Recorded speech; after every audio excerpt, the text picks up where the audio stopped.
Welcome back to Crash 2. We are in the 4th warp room because we're doing one warp room per part.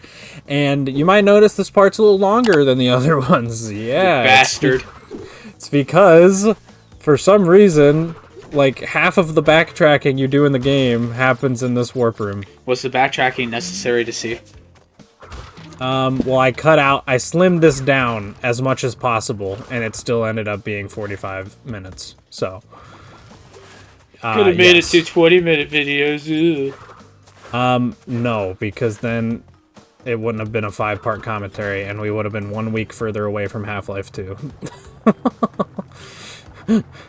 Fair enough. I ain't doing that. Update, I don't want to wait no Crash more. Yeah? How was 5 minutes. Uh-huh. That's not. Why is he so hard to time. control with a D-pad? Well, that game, in the original Crash 1, he's very heavy. Yeah, like I would jump on boxes, I would let go of the D-pad, and he'd still be moving, and before I could press the button to press the down button to course correct, I just kind of, already landed on the ground and the jump failed. Yeah, you gotta get used to his weight, like any platformer. God, I miss the weight so much from Blaster Master Zero, where the tank literally has no weight and is the most free-floating thing I've ever controlled that isn't Samus Aran. And it's great. It's so good. Doesn't Blaster Master basically just control like Mega Man 2? No. Maybe the player character, but the tank doesn't. It's like in Mega Man 2, you jump, you can move around midair, but if you let go of the control stick, Mega Man will just fully stop. Yeah. Blaster Master, if you let go of that control stick, the tank will just keep going. Anyways, you have to press back to decelerate. Yeah. So it's very floaty, very light. But once you get it's hard to get used to, and every time I play Blaster Master 01, I usually die in like the first stage, getting used to it. Yeah. But then once you get used to it, it's hard to go back to other platforms. I'm like, man, this just feels so good. It's so clean. Mm-hmm. Tank is so much fun. Yeah. If you play the Sane trilogy version of Crash 1, you will absolutely notice the physics difference. Crash is like, his movements are one-to-one with your analog stick / D-pad movements. Yeah. So anyways, I did the same thing I did for Penny's Big Breakaway, and that's how I'll ever play a Crash. You better fucking not. I swear to God, I'm so sick and tired of you. I'm so sick and tired of you playing all the games that I love and not finishing them. You have no right to ask me to play Nier Automata or Final Fantasy 13 like you have done. Yeah, but at least play 7. No, I don't think I will. Oh, you know what? Yeah, I've played 7 for longer than you've played the combined total of probably Half-Life, this, and Penny. When did you play Final Fantasy 7? I have put several hours into it over the years, just starting from fresh each time. Trying to get into it, and I never get into it. I probably could put a good 20-25 hours into Half-Life 2. Yeah, and every time I play Final Fantasy 7, I play like 4 hours of it before I give up.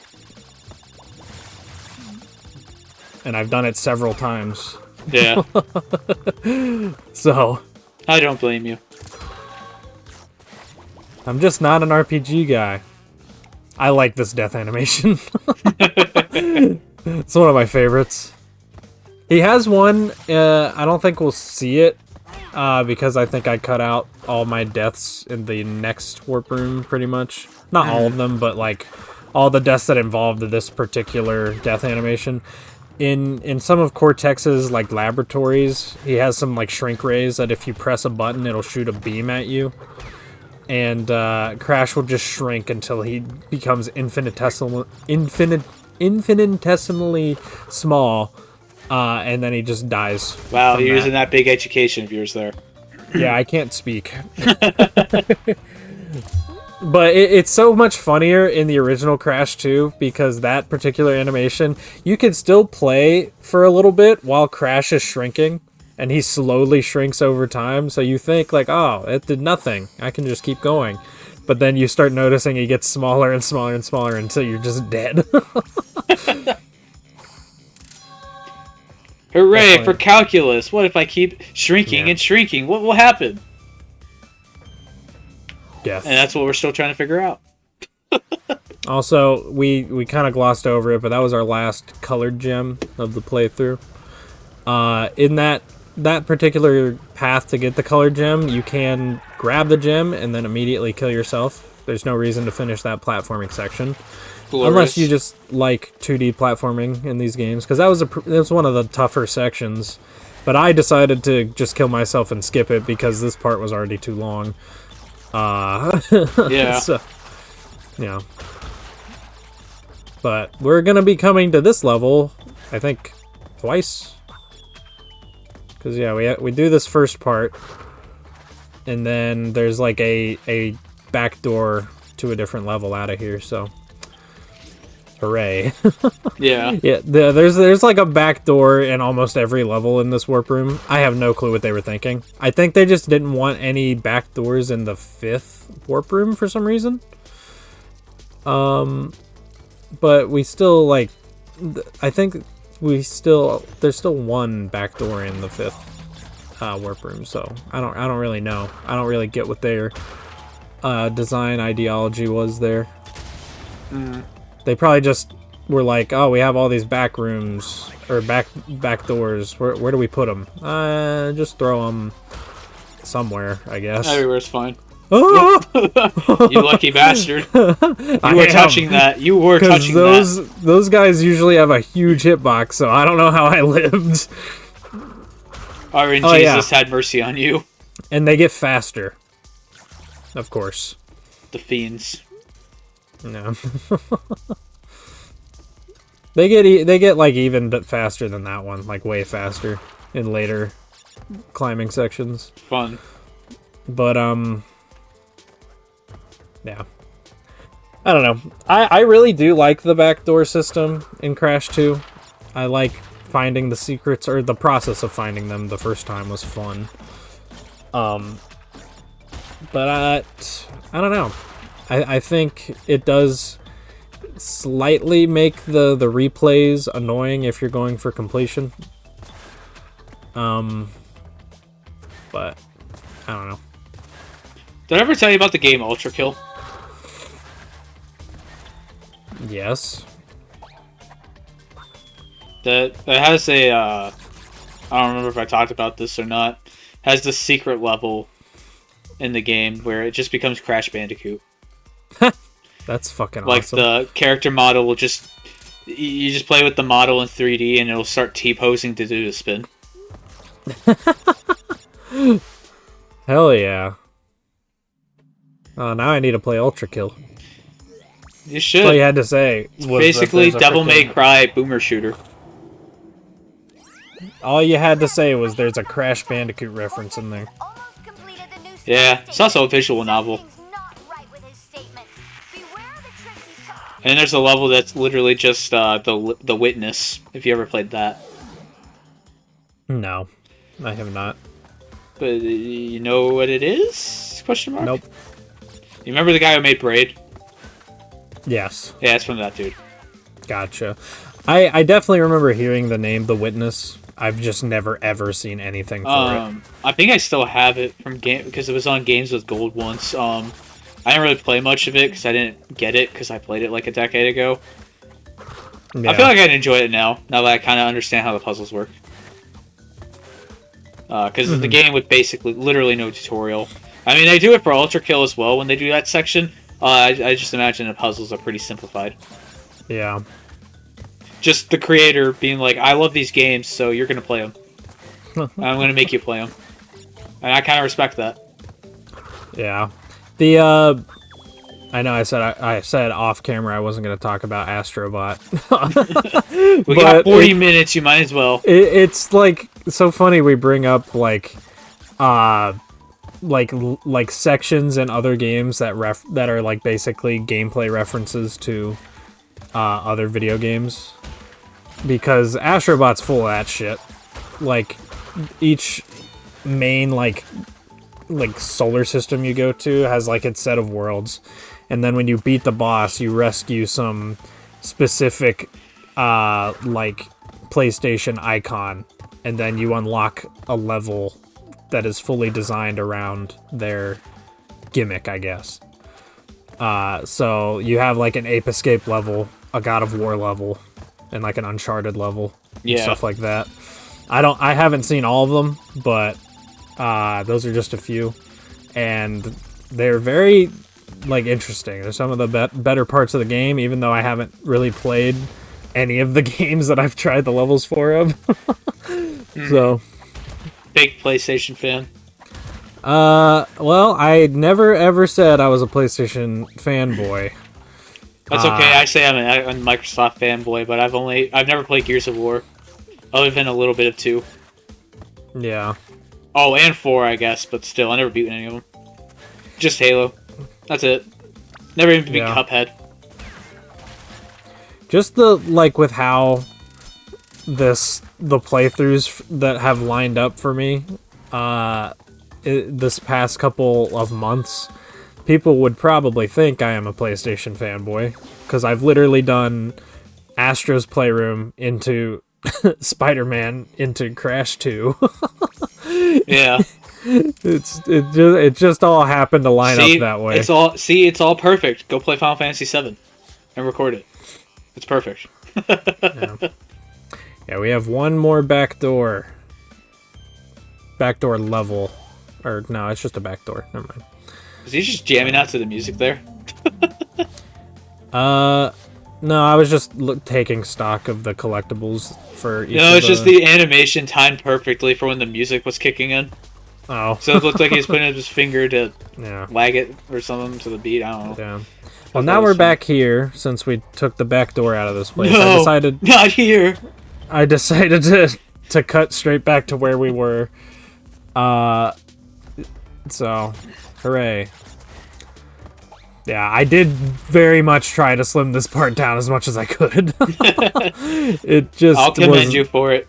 It was like a solid hour 30 of footage, I want to say, just for this warp room. That's okay. My payback will come when we finally get to Halo 2. Yeah. Because I finally decided we using that original playthrough, baby. Yeah, let's go. And it's gonna suck. I played it 2 years ago now. Yeah. That's another thing about this warp room as well that caused this part to probably be longer. This is like the hardest levels in the game are all in this part. Like Warp Room 5 is kind of a joke. Like all the levels in that are easy. 2 of them are like space jetpack levels. Yeah, that's like speedrunning Mario World and going through the hardest levels in the game and then playing the game normally. Yeah, except this game makes you do that. Literally, like Warp Room 4, I could see this for a lot of kids being like a wall that they couldn't get past or something if they played this as a child. You lucky bastard. Yeah, I get very lucky with the eels in this playthrough. I mean, it's not luck because they're on a set timer, so I just happen to jump out right at the right time, but, you know. I'm definitely not doing that on purpose. That's what they all say. Right. So after all that was like 2 levels of this warp room finished. Hooray. So none of these really none of these compare to Cold Hard Crash, which is one of the levels that we're about to be getting to this part. Cold Hard Crash was infamously like the hardest Crash level for the longest time, at least until Crash 4. The Anne Orlando of Crash Bandicoot. What? The Dark Souls of Warp Room 4 Crash Bandicoot 2 levels. Does this make Sonic and the Secret Rings the Dark Souls of Sonic? No, it makes Sonic in the Black Knight the Elden Ring of on-rails Sonic fast games. No, but like think about it. Like you got mechanics that you have to be good at. You have to be careful and deliberate. You have a shit ton of customization to play the game as you want, but clear customizations are going to be easier for certain points of the game. Just saying. Sonic and the Secret Rings is Dark Souls confirmed. Sonic and the Secret Rings is just Crash Bandicoot, but you can't control the character. I'm sorry I keep talking about Sonic and the Secret Rings. I like it too much. You do. I don't know why it's the Sonic game you bring up all the time. Have you been playing it lately? No? Yeah. Yeah. Oh, you have? Oh. I had to restart my playthrough, but... I was very confused why you were bringing it up, because I didn't even know you were playing it. Yeah. I replay lots of Sonic games. I don't always bring it up. But... You never bring up the other Sonic games like this, I'm just saying. Sonic and the Secret Rings must be your favorite. Could be. I don't know. No, Alright, now, definitely not. This jump is totally optional, but it has lives. So I'm gonna do it, damn it. Fuck. Fuck the goddamn air momentum in this game. Don't you just have to hold forward the whole time? Yeah. But you have to hit the fucking... What do you mean? You have to hit the bouncing box at like the very far right edge pixel of it to make that jump. Crash doesn't have enough speed to make it normally if you just jumped on the box like a normal person. You have to hit the very tippy tip edge of it, and if you are slightly off, you're either going to slide off the box, because Crash has a very egg-shaped hitbox in this game, or you're just gonna bounce on it and then slightly miss the crates you're trying to bounce on afterwards. Just get good, scrub. You couldn't even play 5 minutes of Crash 1. I don't see the problem. Without giving up. I don't see the problem.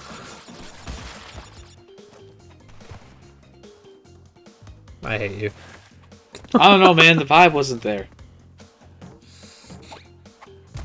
The vibe is not there for anything for you, apparently.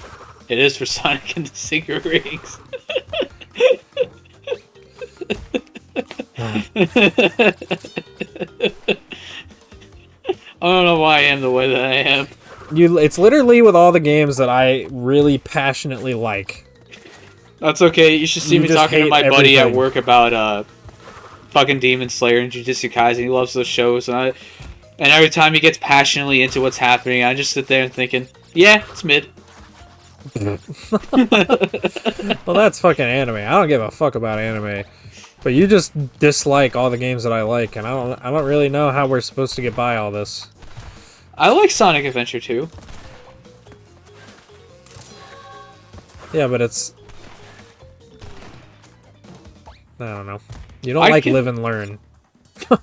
I never said I don't like it. I don't like it as much as you. That is the difference. No, not as much as me is you being like, oh yeah, it's just, I don't know. It doesn't hit me. It doesn't hit me the same as fucking, I don't know, some other dumb Sonic song like Dubstep Chaos Island. Fuck you.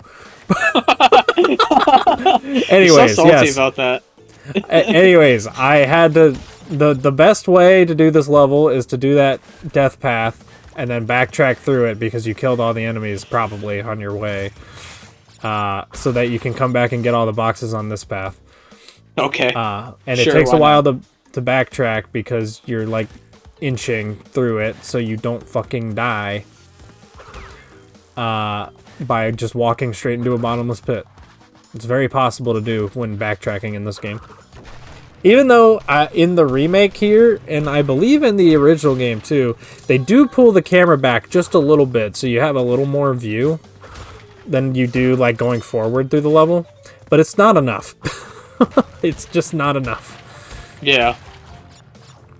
The only way it would be enough is if they pulled it back enough like to the same degree that they pull it back in the like chase levels where you're running away from like a boulder or a bear or something. Mm-hmm. It'd be the only way. Oh, Fuck Crash you. is a game I want to try. I want to get into it. I want to like it. No, you gotta play something for more than 2 seconds to get into something. Yeah, the setup was bad too. I was pretty much just testing it to make sure it worked. I'll give it a dedicated playthrough.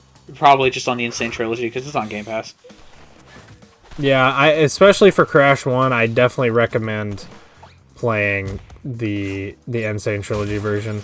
Crash 2 and 3, they are less affected by the Insane Trilogy's changes. So I would say I prefer the PlayStation 1 versions of Crash 2 and 3, personally.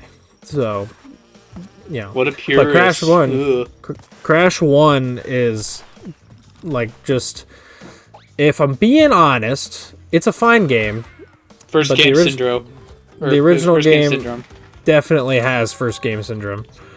And even in this, like, you can feel that. It's just more manageable to play through in this version. So...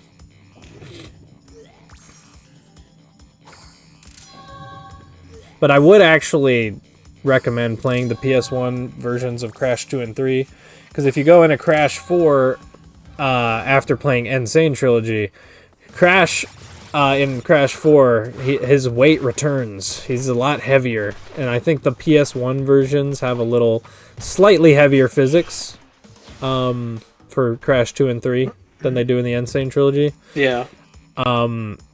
So I would actually recommend playing the PS1 versions if you're going to go into Crash 4 soon after, so there you'd be more used to the control. All right, finally, we're going to Road to Ruin to finish it. Yeah. Hooray. I think it just hurts me for a lot of these games that, like, the way to play them for most people is the antithesis to how I like to play games.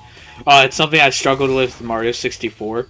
I just have to really force myself to be like, okay, you don't have to get all the stars, and that's just fine.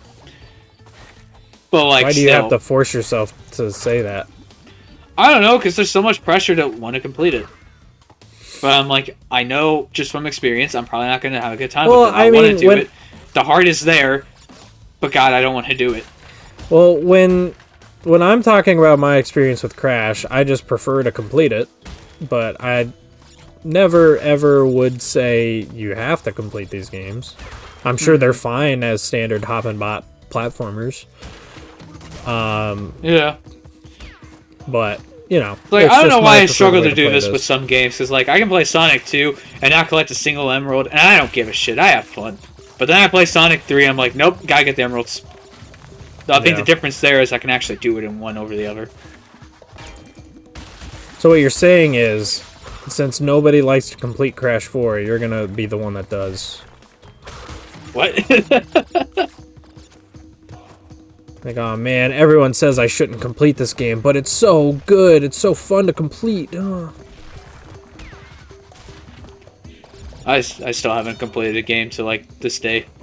I'm sure you've completed at least one video game. You've completed the classic Sonic games. I don't know if I really count that as much. I would, because you had to do extra steps to... I can't even say I completed Sonic Origins, because, like, I beat all the games with the emeralds, but I didn't do any of the extra shit. You don't have to do the extra shit. The extra shit is bad and poorly designed and not fun. Yeah, but it's still completion. And, you know, filling out all of the item index, which I didn't do either. I mean... if completing games isn't your thing, then just don't complete games. I don't give a shit. Only the closest I ever got to completing one was the Lego Star Wars on the DS. I had like a single level left with a single collectible. I don't know why, I just could not find it for the life of me. Yeah. I don't know if it was like glitched or something. Like, I still have the game in its save file. Like, I gotta go look, but I could never find it. Yeah, childhood me was just so intimidated by completing the Lego games.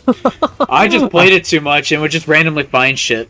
So, I just slowly built it up. Like, I don't know if that game records playtime or not. I'm kind of scared to see my playtime in it, though. It probably didn't.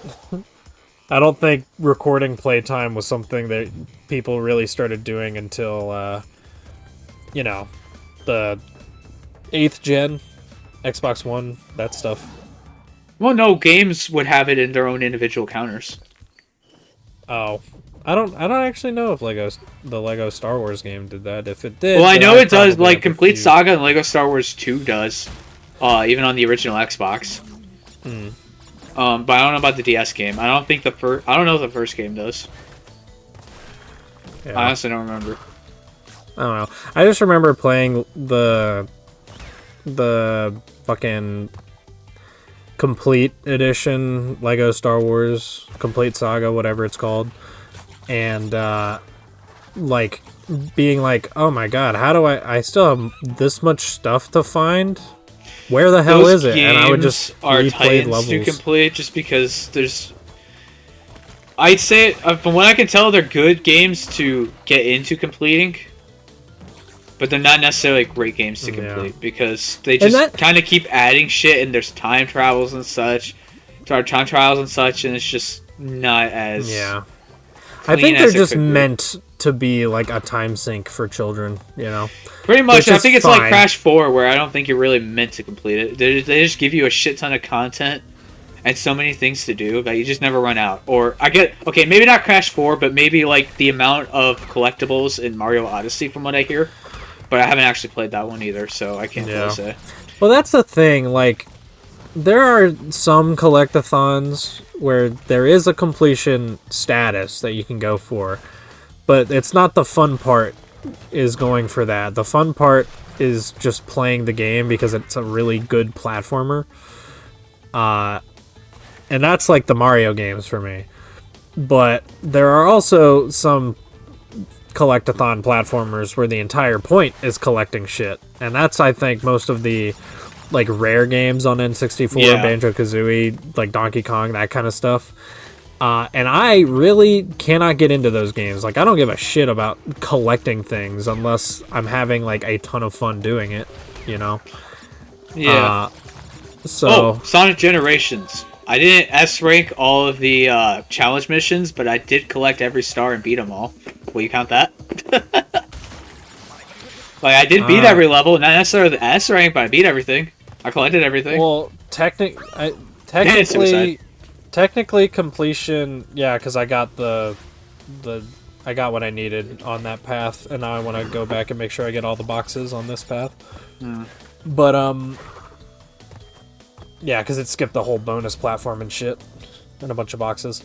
But yeah, with Sonic Generations, I would just say the completion requirement would be getting the red star rings and doing every level, not even necessarily S ranking every level. There you go. I completed the game. Are you happy? Yeah, there you go. Be careful belly stomping these. You can fuck yourself over if you don't get the highest one and you have no way to jump back up to it. Oh, yeah. Because you have to hit those from above with a body slam. Right. Which actually, I think that was only technically really a problem in the original game. Because I think they extended the hitbox of the body slam in this Insane Trilogy version. Just in that one spot to help you. Everything else is the same. I just know you can hit things that are, like, next to you. If you're, like, doing it right. Hooray for bouncing! I've been doing a lot of that. I wonder if it's crashed this thing. I don't know. I love how the only reason these crates even fucking exist is because when they were playtesting the original game, people said that the levels felt empty. So they just filled the levels with basic box like models because that was the easiest thing to make back in those days. Yeah. Just to copy paste in. And it kind of fit the style because if they just turned them into crates, then it would absolutely fit the Crash Bandicoot style. So, man, that's a hot fire. Yeah. Crash is a fragile little bandicoot. What's a bandicoot? They're weird little marsupials.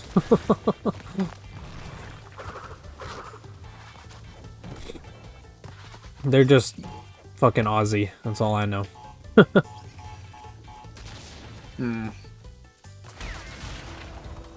I've run out of things to say. Yeah, we are finishing for some reason. I don't know. I think they poorly placed a lot of these level themes because the whole point was to like spread them out so you're constantly doing new things. But we just did the back door to Road to Ruin, and now we're doing this Ruin level in the 4th tier. And I just think a lot of the back doors were not thought through. They probably just put them in and were like, oh, this would be cool, you know, rather than fully designing them. Yeah.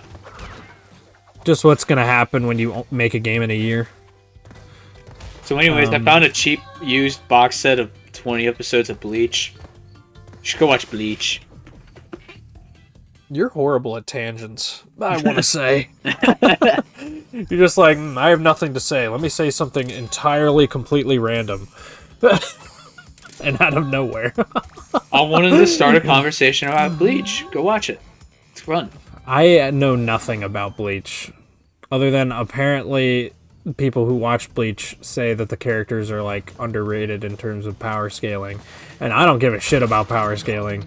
I don't either, so I don't know where they're coming from. Well, their whole thing is like I don't really know anything about Bleach, but apparently like the characters, because of what they are or whatever, just have intangibility to everything except for other people who are whatever the same thing they are. I don't know. I just heard something like that. So effectively they're being like, oh, Goku wouldn't be able to do damage to like Ichigo because Ichigo is blah blah blah. Technicalities and whatnot. Look, if you're talking about Bleach and power scaling, you're what's wrong with Bleach. That's all I could say. But yeah, it's fun stuff. It's kind of, it starts off a little slice of lifely Monster of the Week style. Until like an actual plot kicks in. But the problem is that once the plot gets going, he doesn't really know what to do when he reaches the height of that arc. He just knows it was really popular. And like he tries going back to Slice of Life for a little bit. It just doesn't hit the same. He tries basically copying his popular arc and doing it again, and it's just not as good. Yeah. There's just a lot of problems it runs into. Like, I'm sure if you go through all of it, you'll have a good time. Ups and downs and all. But like, I don't know. There's just a lot of peaks. There are a lot of valleys, and whether or not you enjoy it is if you think there are more peaks than valleys. I have just personally never ever had any desire to watch Bleach. I don't know. I feel like until you actually watch it, you know nothing about it. Because, like, I had never known anything about Bleach until I finally watched it for shits and giggles. I came to enjoy it. But I feel like it's more of the sleeper hit of, like, the big three of Shonen Jump. Because they hit so big early on and just kind of had its slow decline in popularity. Or, like, it was always around, it was always popular, it was always doing well. Yeah. Just, it didn't stay as relevant as Naruto and One Piece. So that's probably because the anime just ended and they never finished it. Yeah. But I think it's a fun time if you ever try to get into it. Yeah. A fun weekly show. Well, okay. Though I would recommend real quick, just reading the manga over back it. on the fucking game for a second. This is Cold Hard Crash, the infamous level that is like the hardest Crash level ever until Crash 4. This fucking death path is the main reason for all that pain. You want to guess? Give me your best guess why this fucking death path would be so painful. Ice physics and lots of instant death scenarios. Yes. But there's another thing, another layer on top of that. You have to... Okay, I'll point it. So you see that invisible crate there? That, like, whited out outline of a crate. Yeah. So those activate when you hit the exclamation point crates. The exclamation point crate is all the way at the end of the death path. So you have to go back. So you have to go backward through all the death traps and slippery floors and shit. Sounds like a fun old Saturday night. Yeah, this took me a while. We're going to my successful attempt of just getting to the end of it right now because I fail at the end of it. And then it takes me a long fucking time to get back through it. But this is like actually like my second attempt through the death path. My first death that we saw earlier was my first attempt, and I didn't even get that far. This is my first like real attempt going through it. And I get all the way to the end of it, at the very least. And there it is. Oh, and then I slip off. That's unfortunate. So now, instead of grabbing that checkpoint, I'm just going to go back. And here we go. How long will it take me? Where's the there's timer? One. No, there's no timer. I was just going to count the deaths. Let's see. Fell through, so that's 2. Crash. Oh, I'm going back this time. What happens? Oh, I got the box? Shit. I slipped off? Alright, that's 3. Okay. I'm sure to anybody watching this who has known this pain, 4. this is probably really cathartic right now.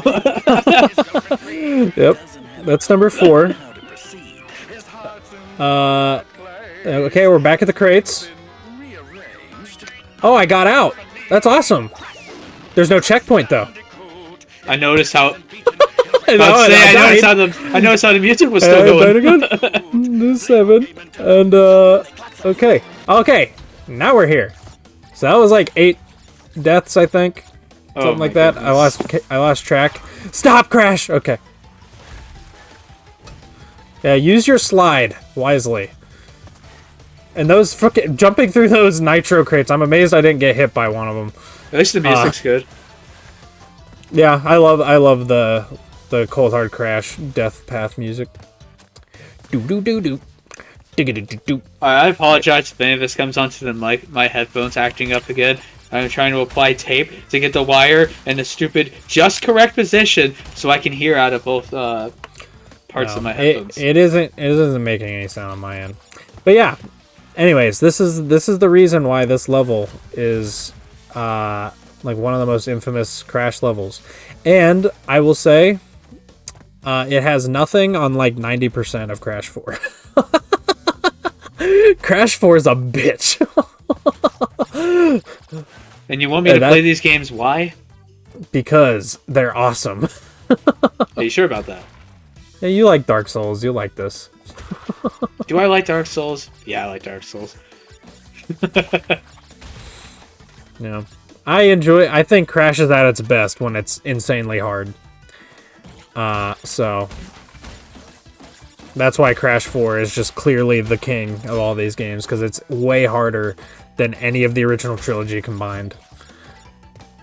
And this is the closest we get in terms of that difficulty. Other than, you know, maybe Stormy Ascent, the DLC cut stage from Crash 1. Yeah. But even then, that level is really not that hard. It's just like stop and go platforming. You just have to watch the timings and then go for it. So I'm vibing so hard with the music on this level. Finally, we got a checkpoint. Oh my god! I can feel the joy from your character right now. I cut out, or I like sped up a solid like 30 minutes of me just going through that path, dying, going. Dude, that's going like me back. cutting out 2 hours of me dying over and over again to the final boss of Sonic Superstars. Which final boss? And to that I say yes. Yes. I agree. I completely agree with that statement. To those who haven't played Sonic Superstars, that game has like 3 final bosses. And I swear, I spent fucking 3 hours on all of them. They are all bastards. Each one individually. Fuck that box. Yes, that box makes me so nervous. It's honestly not that bad. You just gotta like slide yourself up against the wall and then like creep towards it. Yeah. But I didn't have an enjoyable experience with that game. Just to put it lightly. Due to a few factors, not fully the game's fault, but a lot of it was the game's fault, so fuck it. Oh yeah, a lot of my fucking deaths in those final bosses were just me clipping through the floor or something. Some random fucking bug. Oh, I meant my woes through like the recording process and how we decided to handle that game. Can't wait to do the exact same thing for Shadow Generations. Yeah, but see, I think I'm gonna like that one.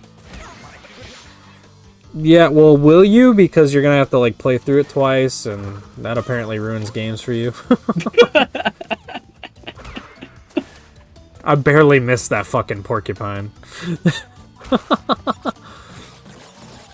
Trying to think of a game I started immediately after finishing. Other than like Borderlands when you go into the next playthrough. But does that count? I don't know. No, the answer is no, it doesn't count. Outside of like your first time playing the game. Every subsequent playthrough you play with extra playthroughs in mind for your character. That's just how it is. Okay, see, in this game, Crash 4 has ruined me. Because that jump I just did to get on top of that stack of crates, I did that because I thought, oh, maybe there's a hidden box off the screen.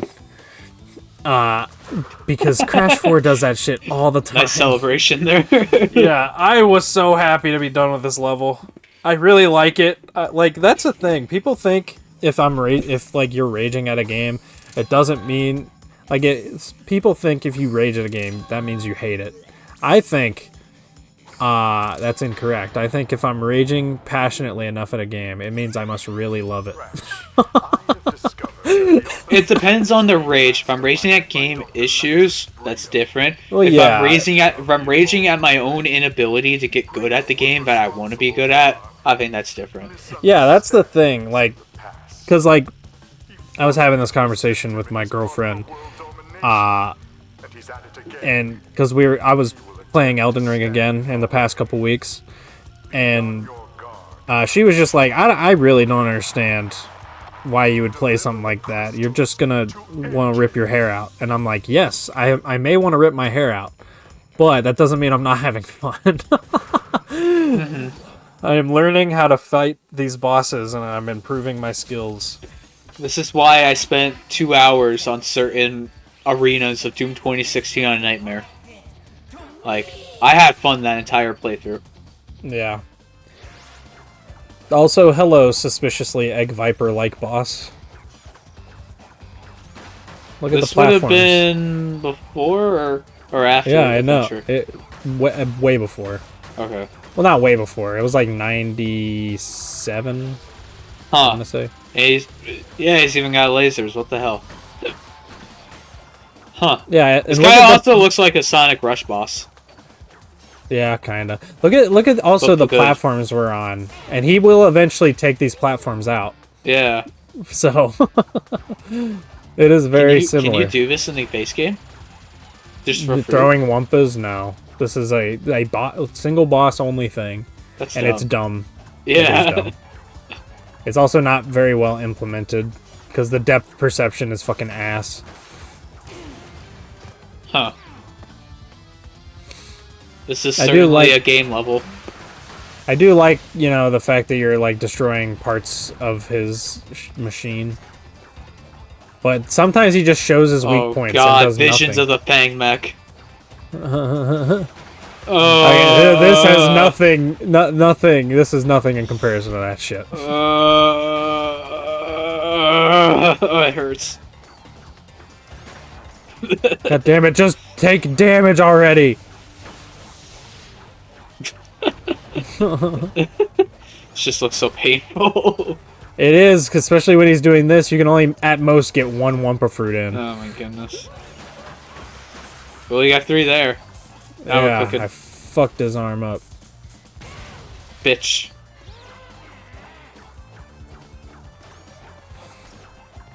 Yeah. This boss sucks. The bosses in this game are not very good. They never have been. They never will be. So anyways, I found some ADV Evangelion. So anyways, that's the name of this fucking part, I guess.